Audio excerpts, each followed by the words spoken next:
आज मैं आपको मेरे चैनल दीपिका ग्रामर क्लासेस में पढ़ाने जा रही हूँ। आज का टॉपिक है फ्यूचर कंटिन्यूअस टेंस। इससे पहले मैंने पिछली वीडियो में अपने हर प्रेजेंट टेंस और पास्ट टेंस को हर टॉपिक को अलग अलग डिस्कस किया है, ताकि आपको कोई भी डाउट हो तो आप हर टॉपिक के बारे में कमेंट करके मुझसे पूछ सकते हैं, तो मैं आपको रिप्लाई करूँगी। क्योंकि जो टेंस है उसके द्वारा हम क्या करते हैं, स्पीकिंग करते हैं, ट्रांसलेशन करते हैं, फॉर्म सेंटेंस मेकिंग करते हैं, एक्टिव पैसिव बनाते हैं, डायरेक्ट करते हैं। मतलब इसका जो यूज़ है टेंस का, वो हमारी बेसिक नीड है फॉर ग्रामर। तो हम लोग स्टार्ट करते हैं आज का topic, future continuous tense. Future continuous tense को बचाने के लिए क्या होता है, हिंदी पहचान कैसे होती है, रहा होगा, रही होगी, रहे होंगे, रहा हूँगा आदि शब्द अंत में आते हैं। अंग्रेजी में पहचान हेल्पिंग वर्ब से होती है। मैंने आपको पहले बताया, हेल्पिंग वर्ब हमको हर पीरियड के हिसाब से लगाना होता है, तो उससे हम पहचान जाते हैं कि जो सेंटेंस है वो किस पीरियड में कहा जा रहा है। अब हम लोग आते हैं, इस टेंस को फ्यूचर इम्परफेक्ट टेंस भी कहते हैं, क्योंकि इसमें काम समाप्त नहीं होता है। इस टेंस में समय नहीं दिया होता है, इस टेंस में समय नहीं दिया होता है। लेकिन जब हम फ्यूचर परफेक्ट कंटिन्यूअस टेंस पढ़ेंगे तो उसमें समय दिया होगा। याद रखिएगा, इन दोनों में एक ही डिफरेंस है, उसमें समय दिया होता है और इसमें समय नहीं दिया होता है। तो हम आगे बढ़ते हैं। अफर्मेटिव और पॉजिटिव सेंटेंसेस, इनको हम लोग कैसे बनाते हैं और इसको पॉजिटिव सेंटेंसेस क्यों कहते हैं ये बता देती हूँ पहले। क्योंकि इसमें इंटरोगेटिव और नेगेटिव नहीं होता है, यानी कि क्या और नहीं होता है, इसीलिए इसको पॉजिटिव सेंटेंसेस कहते हैं। अब इसमें आते हैं हम लोग किसका प्रयोग कहते हैं, प्रयोग कैसे करते हैं। इसमें हेल्पिंग वर्ब आई वी के साथ शैल भी लगता है, आई बी के साथ शैल भी लगता है। ही, शी, इट, यू के साथ क्या लगता है, विल भी लगता है, याद रखिएगा। और किसी का नेम भी हमारा क्या होगा, विल के साथ विल भी लगेगा। अब हम लोग आते हैं, इसका फंक्शन देख लेते हैं, सब्जेक्ट प्लस विल बी और शैल बी। अब आप देख लेंगे कि सब्जेक्ट क्या है, उस हिसाब से आप विल बी और शैल बी का यूज़ करेंगे।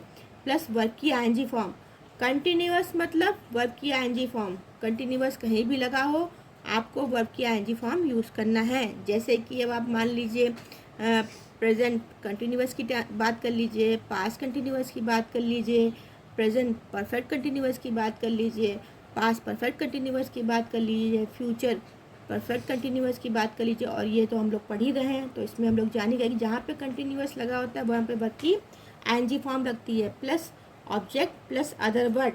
अब इसका हम एग्जांपल देख लेते हैं। वह घर जा रहा होगा, ही विल बी। अब देखिए, ही के साथ क्या लगा, विल लगा, तो will be going to home, going to home. मैं कल एक पुस्तक पढ़ रहा हूँगा, आई शैल बी रीडिंग। देखो वर्ब की आईएनजी फॉर्म, आई के साथ शैल लगा, शैल के साथ बी लगा, क्योंकि ये क्योंकि कंटिन्यूअस है तो शैल बी और विल भी लगता है। आई के साथ शैल भी लगा, रीडिंग अ बुक क्या कर रहा है, ऑब्जेक्ट। अदर वर्ड क्या हुआ, टुमारो, टुमारो यहाँ पे फ्यूचर की बात हो रही है तो यहाँ पे टुमारो यूज़ होगा। लेकिन वहीं पे अगर पास की बात होगी तो क्या होगा, यस्टरडे यूज़ होगा। याद कीजिएगा, कल की इंग्लिश जो है, कल की इंग्लिश हर पीरियड में अलग अलग है, जिसमें पास्ट में यस्टरडे है और फ्यूचर में टुमारो है। अब हम लोग आगे बढ़ते हैं, नेगेटिव को इसको कैसे बनाते हैं। आई बी के साथ क्या लगाते हैं, शैल नॉट बी। ये हमारा क्या होता है, हेल्पिंग वर्ब होता है। और ही, शी, इट, यू और किसी के नेम के साथ क्या लगाते हैं, विल नॉट बी लगाते हैं। अब इसको फॉर्मेशन कैसे करते हैं देख लेते हैं। Subject plus helping verb, helping verb हमारा क्या हुआ, शैल नॉट बी और विल नॉट बी। इसको हम देख लेंगे कि सब्जेक्ट क्या है, उस हिसाब से हम चॉइस करेंगे। फिर वर्ब की आईएनजी फॉर्म, ये तो हमने आपको बता ही दिया कि कंटिन्यूअस है मतलब वर्ब की ING form plus object plus other word. अब इसका एग्जांपल देख लेते हैं। तुम एक पत्र नहीं लिख रहे होगे, तुम एक पत्र नहीं लिख रहे होगे, तो इसको कैसे बनाएंगे? You will not be writing a letter. You will not लगा क्योंकि यू लगा हुआ है, बी लगा क्योंकि ये कंटिन्यूअस है, वर्ब की आईएनजी फॉर्म यानी कि राइटिंग अ लेटर।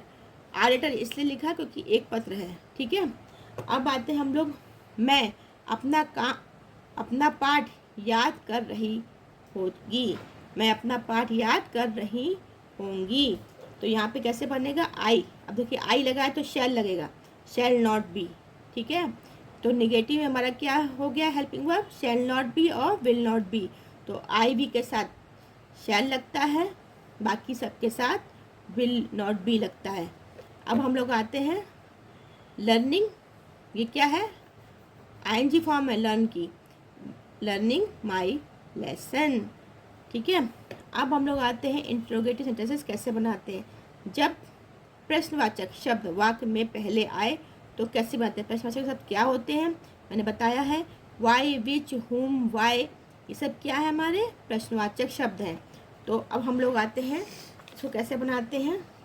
विल और शैल, विल और शैल सब्जेक्ट के हिसाब से हम लोग डिसाइड कर लेंगे कि विल और शैल क्या लगाना है।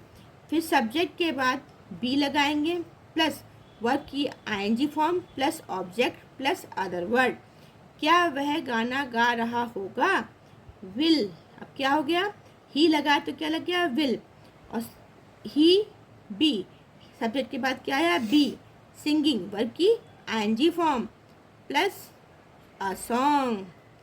आ सॉन्ग इसलिए लगा क्योंकि एक समय में आदमी एक ही गाना गा सकता है, इसीलिए will he be sing a song.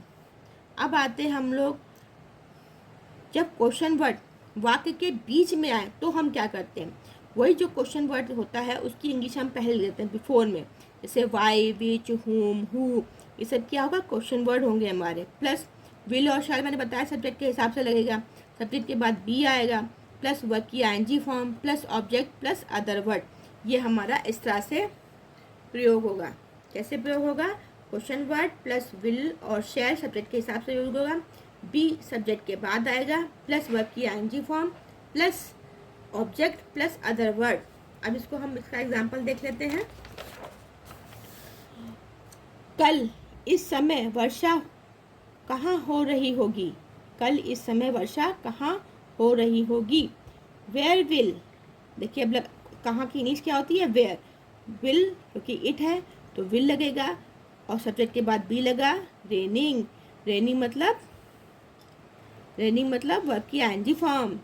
Eight this time tomorrow, कल की बात हो रही है तो कल की बात क्या है? टुमारो। यहाँ पर फ्यूचर की बात हो रही तो टुमारो यूज़ होगा, याद रखिएगा। फ्यूचर की बात होगी तो टुमारो यूज़ होगा और जब पास्ट की बात होगी तो यस्टरडे यूज़ होगा। अब आते हैं हम लोग नेगेटिव और इंट्रोगेटिव जब दोनों हो तब क्या करते हैं? तब ये करते हैं, वही हमारा रूल रहता है कि क्वेश्चन वर्ड की जो स्पेलिंग है वो पहले आ जाती है, सब्जेक्ट वर्ब विल और शैल हम सब्जेक्ट के हिसाब से लगाते हैं, फिर उसके बाद सब्जेक्ट के बाद, लेकिन एक चीज़ है कि ये नेगेटिव भी है तो नॉट कहाँ आता है? सब्जेक्ट के बाद आता है, उसके बाद बी लगेगा, यानी कि क्वेश्चन वर्ड प्लस शैल और will plus subject plus not plus be plus verb की ING form plus object plus other word. अब इसको हम लोग बनाते हैं, हम अपने मित्र के साथ क्यों नहीं सो रहे होंगे? अपने मित्र के साथ वाई शैल वी। अब देखिए यहाँ पे वी लगा है तो यहाँ पे मैंने क्या लगाया है? शैल, और क्यों की नीचे यहाँ लिखी है वाई, तो हम लोग क्या बनाएंगे? क्योंकि नीचे यहाँ पे आ गई वाई, क्योंकि हमने क्वेश्चन वर्ड हमारा क्या है? वाई है, और सब्जेक्ट हमारा क्या है? वी है, तो वी के हिसाब से शैल लगेगा। तो वाई शैल वी नॉट, अब नॉट क्योंकि नेगेटिव है तो यहाँ पे नॉट लगेगा। बी जो हमारी helping verb, complete helping verb क्या है हमारी? शैल बी और नॉट, और शैल बी और विल बी, तो उसके बीच जब नेगेटिव और इंट्रोगेटिव दोनों का तो नॉट उनको उसके बीच में लगाना पड़ेगा साथ में, लेकिन सब्जेक्ट बीच में आएगा तो क्या होगा? Why shall we not be sleeping with our friend. ठीक है, तो ये टॉपिक आज से ख़त्म होता है। यहाँ पे आपको कोई भी डाउट हो इस टॉपिक में तो प्लीज़ आप मुझे कमेंट करिए, मैं आपको रिप्लाई करूँगा। और पिछले जितने भी मैंने टॉपिक पढ़ाए हैं आप उनको भी देखिए। अगर आपको उसमें भी कोई डाउट होता है तो आप मुझसे पूछिए, क्योंकि मैं आगे आपको और भी चीज़ें पढ़ाने वाली हूँ जिससे कि आपको फिर ग्रामर में डाउट ना रहे। इसीलिए मैं पहले टेंस लेके चल रही हूँ, ताकि आपको आगे जो भी हम एक्टिव पैसिव डायरेक्ट और भी जो टॉपिक लेके चलेंगे और आज का टॉपिक ख़त्म होता है। Thank you. अब मैं इसमें होमवर्क और सॉल्यूशन दोनों शेयर करने वाली हूँ।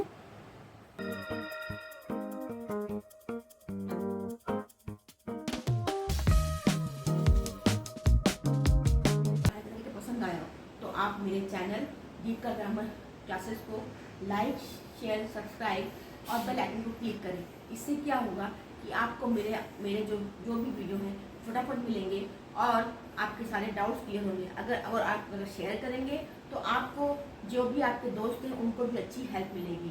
Thank you.